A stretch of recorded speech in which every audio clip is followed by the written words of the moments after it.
The doors of the medbay flew open with a loud hiss. Lieutenant Marcus High looked up from his console, startled. His eyes widened as he saw who had entered Dot. It wasn't a human soldier. It was her. The alien mercenary Dot, tall, fierce, and beautiful. In a wild, dangerous way. Her skin had a soft glow violet blue, like moonlight. Her armor was cracked, smoking, and covered in dust. One of her shoulders was bleeding badly, but her yellow eyes burned with pride. "I need assistance," she said through gritted teeth. Marcus stood up. "You're injured. Come in." She stepped forward, then stopped. Her eyes narrowed. "But do not look when I remove my armor." "What?" Marcus blinked. "I'm the only medic here. I need to see the injury to treat it." She frowned. I said, no looking human. Her name was Corral, a mercenary. She had fought alongside human soldiers for months now, but always kept to herself. She never spoke much. Never joined meals. Never took off her armor that Marcus had. Heard stories that she never let anyone touch her. That she slept in full gear. That once, when a soldier tried to flirt, she nearly broke his jaw. Here she was wounded, shaking and asking for help. Marcus took a slow breath. "All right, I'll turn around. But I can't treat you blind. I will guide your hand." She said sharply, "You touch only where I say." He nodded and turned his back. "Fine, just tell me when you're ready." He heard the soft clink of metal pieces falling. There was a grunt of pain. Then a hiss, like steam escaping from a cracked pipe. Behind him, Corral was pulling off layers of her battle armor. Each piece made a small, tired sound as it hit the floor. Her breathing was heavy now. She was in real pain. Marcus fought the urge to turn around, then suddenly a loud gasp. A thump. "Corral?" He called, "Are you okay?" She didn't answer.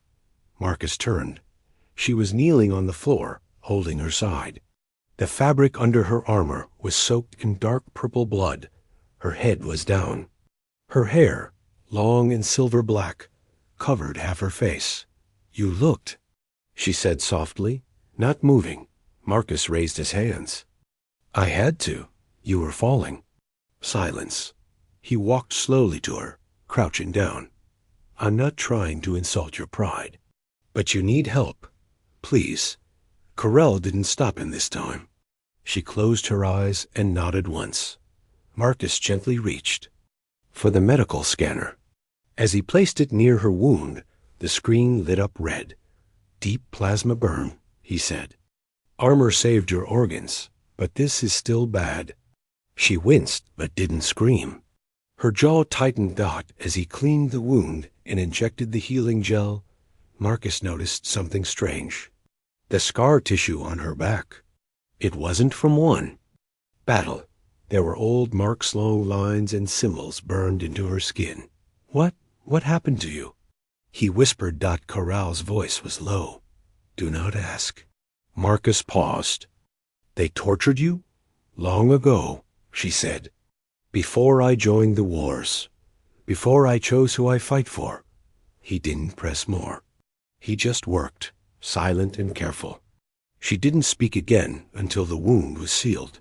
Finally, Corral stood slowly, still holding her side.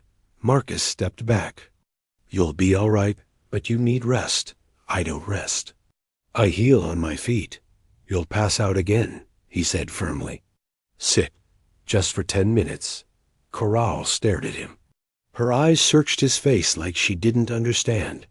"Him. You turned your back," she said finally. "Even after seeing me." He shrugged. "Because you asked me to." A strange expression came over her face. Not quite a smile. Not quite a frown. Corral sat down on the medbed, quiet now. She looked tired, but less guarded. As Marcus turned to clean up the scanner, she whispered behind him, "Thank you, human." He looked back. "Name's Marcus." She nodded once. "Then thank you, Marcus." The medbay fell silent. But the air between them had changed. For the first time, the alien mercenary wasn't just a fighter in armor. She was someone with scars, with pride, with secrets. And Marcus had just been allowed to see a small piece of her real self. Asterisk. Marcus only meant to toss the towel. But when it landed short and he turned around without thinking, he froze. What he saw wasn't just skin. It was a battlefield written across her back. Corell sat quietly on the edge of the medbed, her armor pieces piled beside her dot. Marcus had handed her a clean towel before walking to the counter. He was trying to give her privacy, respect. But when he tossed another dry cloth over his shoulder, it missed. He turned instinctively to catch it, just for a second. That 1 second changed. Everything. His eyes met the bare skin of her back, and the marks, not bruises, not fresh wounds, scars, deep, cruel ones, burn lines, sharp slashes, even symbols he didn't recognize carved into her flesh. Corell didn't move. Maybe she didn't hear. Maybe she already knew he'd seen. Marcus's voice was quiet. Who did this to you? She turned her head slightly. Her golden eyes locked with his. No one who still breathes. There was no anger in her voice. No fear. Just a quiet truth. Marcus stepped forward, slowly. You don't have to explain, but if you ever want to, I won't. She pulled the towel over her shoulders and stood up. Scars are not stories. They are reminders. He nodded. Still, no one should have gone through that. Corell tilted her head. Is that pity, human? No, Marcus said. It's respect. That word made her pause. She glanced down at her arm, where the fresh wound was healing. You patched me up well, even when I told you not to look. I didn't want to, but I had to. I know, she said, and I allowed it. That is rare. She walked over to the counter, still holding the towel around her. She looked around the room, her eyes scanning every vent, every panel, every weapon case. Then she stopped near the data terminal. What are these? She asked. Blood tests, Marcus replied, walking over. I scanned your DNA while treating the wound, just to be safe. Corell frowned. And? Marcus hesitated. There's something strange. He tapped the screen. A double helix rotated in front of them. Some parts of your blood are human compatible. You shouldn't have that. Corell went still. Say nothing of this. Not to your leaders. Not to anyone. Marcus looked at her. Corell, what does this mean? She stepped closer. Her voice dropped. It means I am not what they think I am. Not even what I was told I am. He could see it in her eyes now, the weight of a truth buried for too long. I was born for war, she said, grown in a tank, raised in silence. But something in me doesn't match the others. They noticed it years ago. My strength, my endurance, my instincts. And now, this, Marcus whispered. Yes. Her voice was hard again. And now you know. She turned to leave, but paused at the door. Don't follow. And don't tell. I won't, he said. But if you need help again. Corell didn't respond. She just walked out taller now, even without her armor. Stronger, somehow. Marcus stood alone in the medbay, staring at the DNA scan. 1 part alien, 1 part human.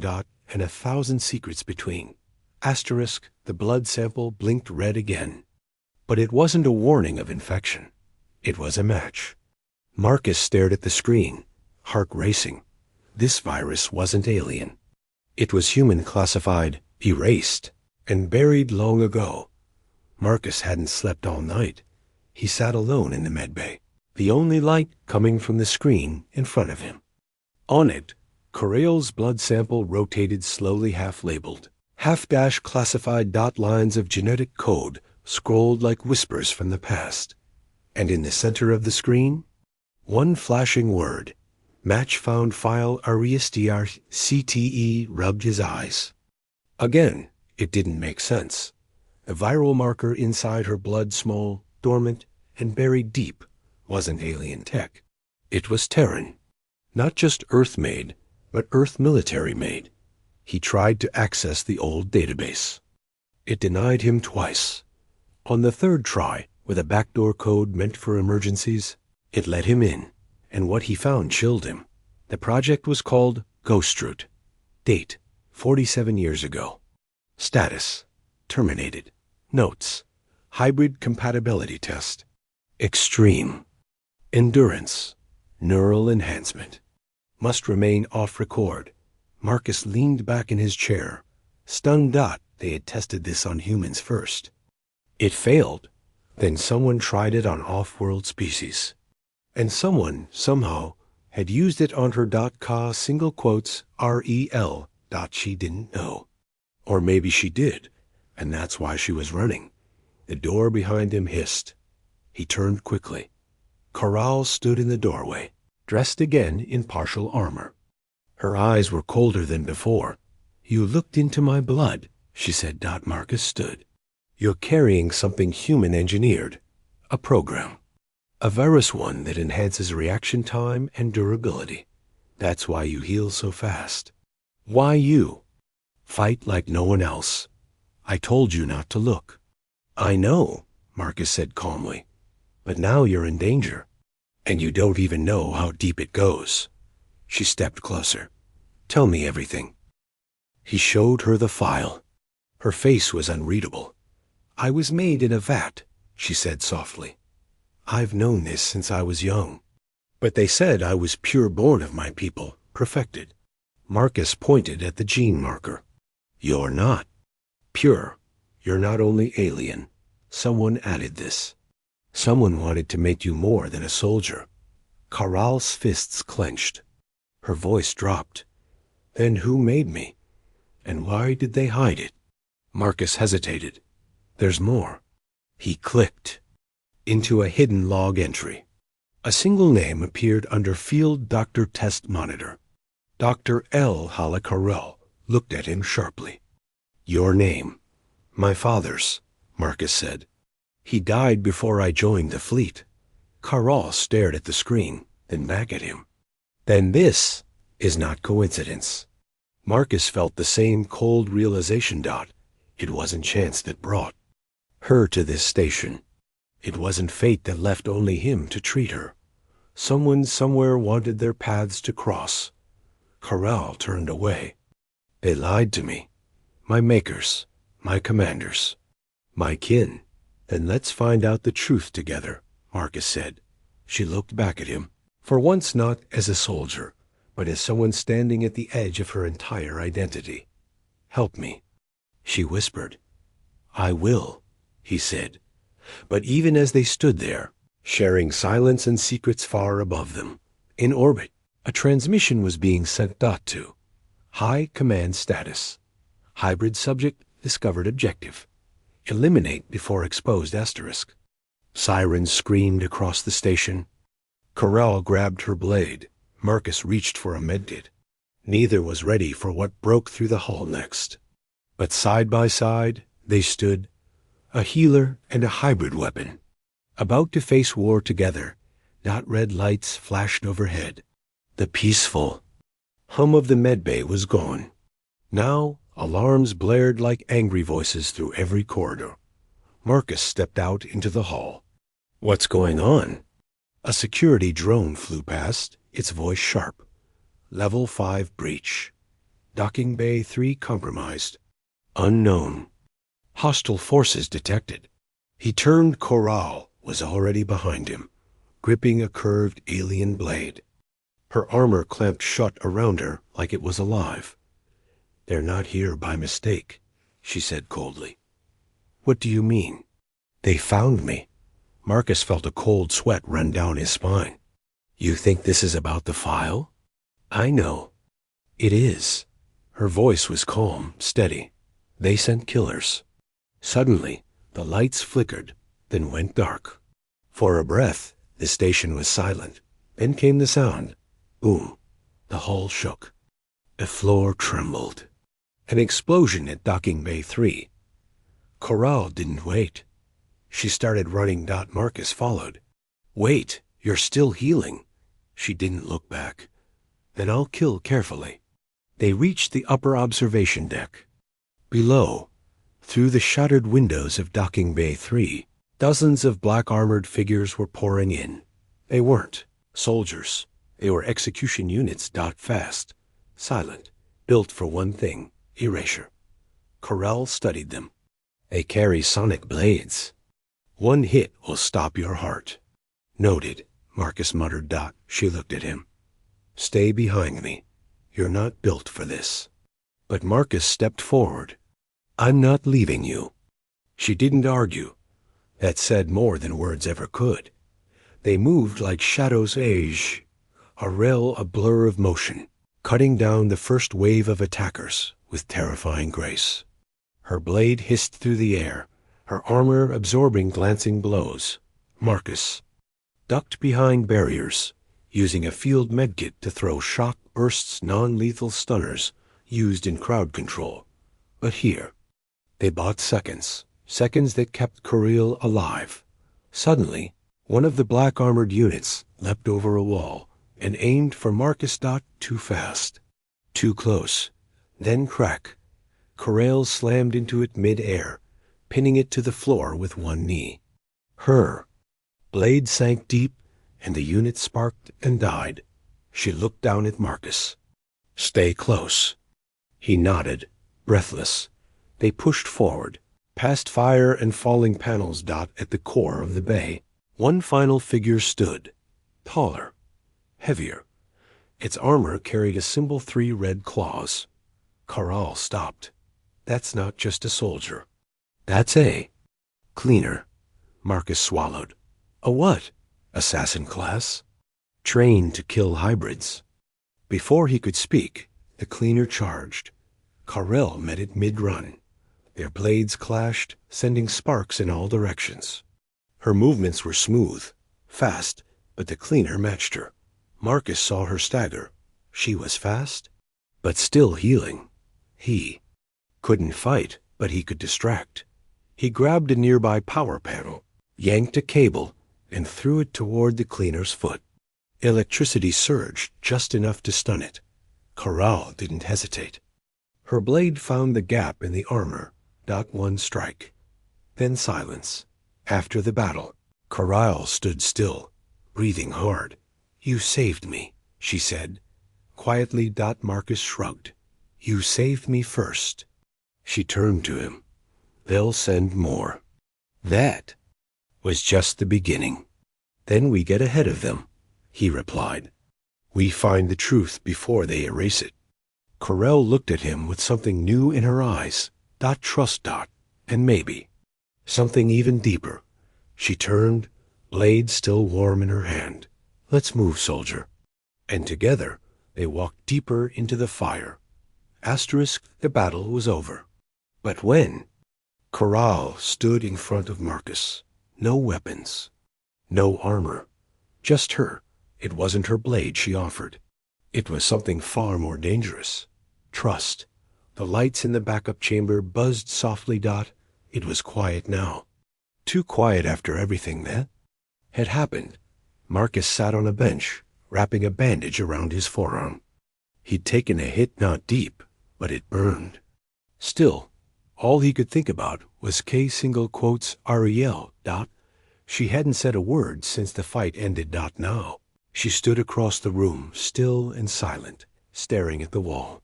Her blade rested beside her. Her armor was damaged, dented, scratched, blackened with blood and fire.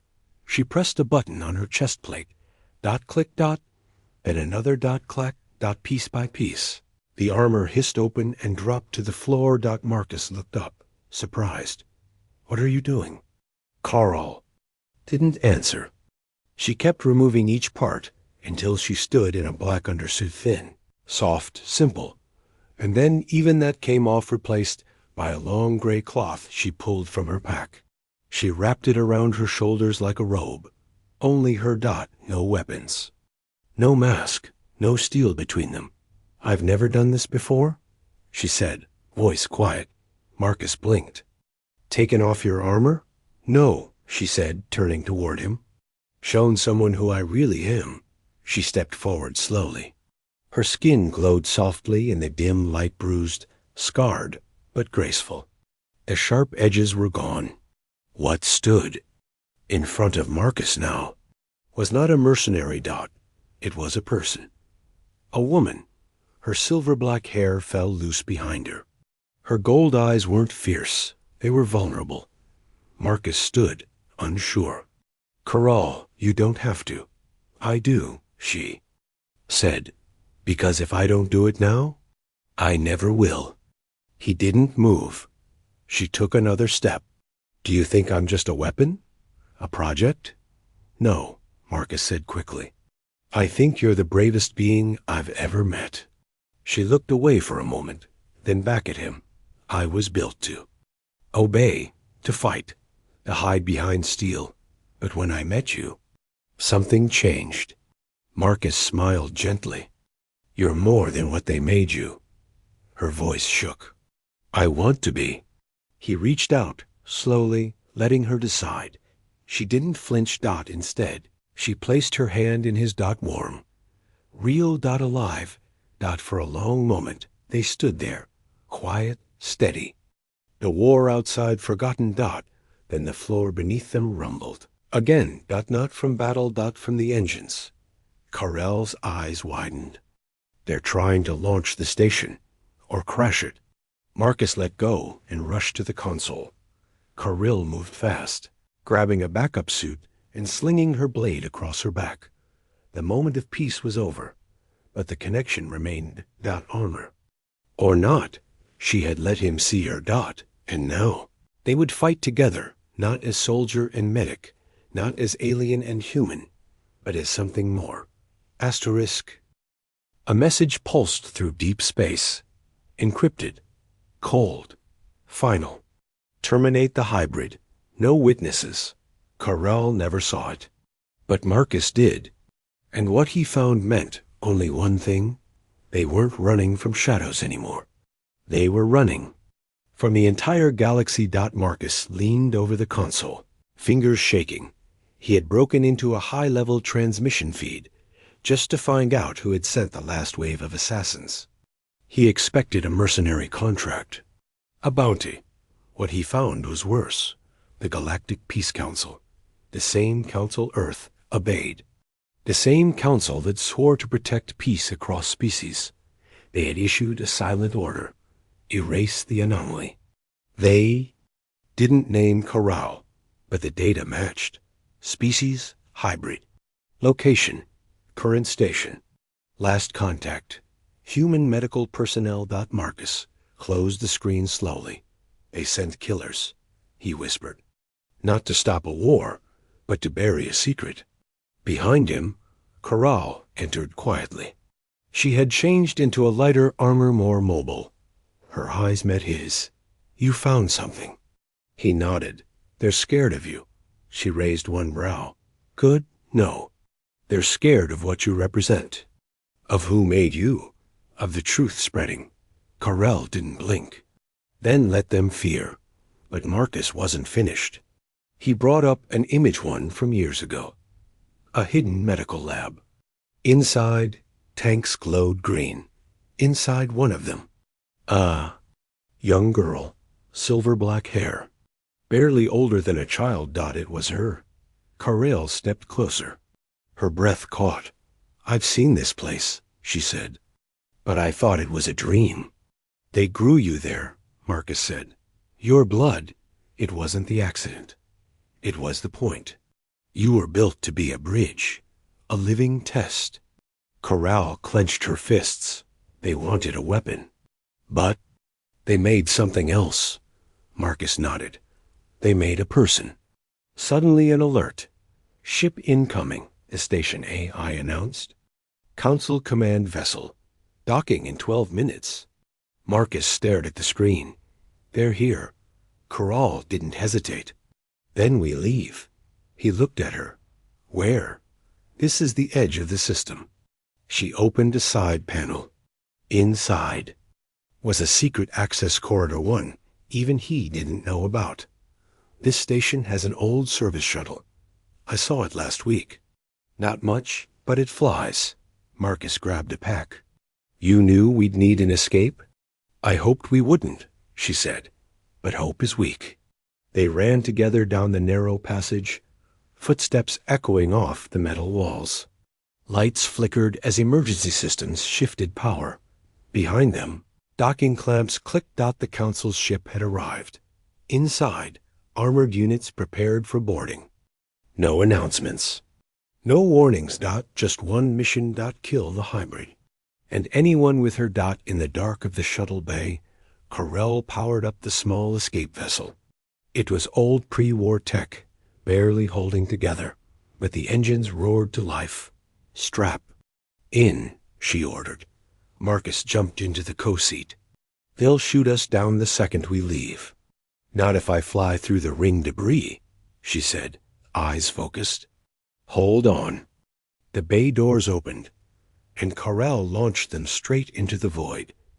Inside the Council ship, a commander stepped forward. They're gone, the officer said. The hybrid escaped. The commander looked at the empty station and smiled coldly. Let them run. We've marked them now. The escape was reckless. The sky was full of wreckage. One wrong turn, and they'd be vapor. But she flew with steady hands. And when Marcus looked at her, truly looked at her, she turned, lips curling into a rare smile. Eyes front, soldier, she said. But this time, it wasn't a warning. It was something softer. Something real. The shuttle groaned under pressure, rattling through rings of broken satellites and forgotten war debris. Marcus gripped the seat, eyes wide. We're gonna die. No, Corral said calmly, flipping switches. We'll come close, but we won't. She weaved the shuttle through narrow gaps, diving under rusted metal arms and spinning wreckage. Alarm screamed, but her eyes stayed locked ahead, focused, fierce, almost excited. You've done this before? Marcus yelled. Never, she said. But I've studied it. Close enough. He laughed nervously. Remind me never to fly with you again. You won't get the chance, she smirked. I don't usually let passengers live. Marcus shook his head, smiling despite the chaos. Then light, not the wreckage. Cleared, and they burst into open space. Behind them, the Council ship was shrinking, unable to follow through the sharp path she'd carved. They were free. Hours later, they landed on a quiet moon, uninhabited, forgotten, a safe place for now.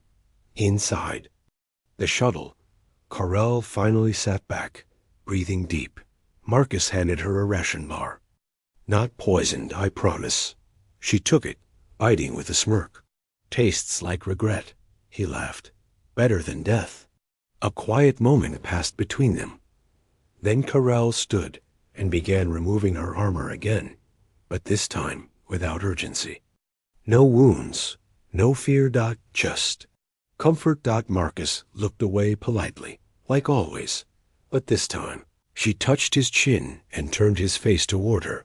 You don't have to look away anymore. He blinked. Are you sure? Corral nodded.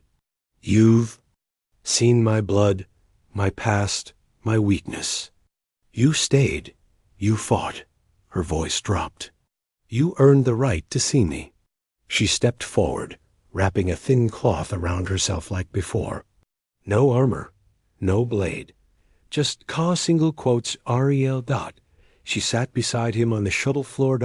For a long moment. There was only silence. A peaceful kind. I still don't know who made me, she said, but I know who I choose to be.